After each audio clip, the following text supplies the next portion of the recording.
Hi, this is Kirti from Aviso, and in this video, I'll talk about next quarter pull-in deals. As a part of your standard forecasting and deal review process, you are likely looking at your current quarter opportunity maps. This is breaking up all your deals into 4 quartiles, and one of them being the opportunities that are currently in commit, but Aviso AI suggests high likelihood of closing within this quarter. Aviso is now taking these insights one step further and allowing us to look at opportunities with a close date in your future quarter that could potentially be pulled into this quarter and get closed. Now let's take a look at it. To access next quarter pull-in deals, you will need to log into your Aviso application, navigate to Deals tab and then click on Maps. Here is where you will find next quarter pull-in deals.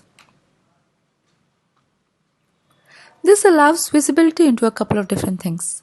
From here, you can answer the question, what percent of my book deals this time last quarter came in from pull-ins?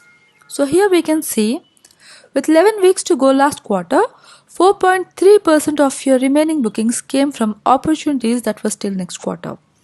It also provides a list of deals with a close date in next quarter that Aviso AI suggests that these deals can be pulled into this quarter and get closed. Hope this information was helpful, and if you have any questions, please reach out to your customer success manager. Thank you.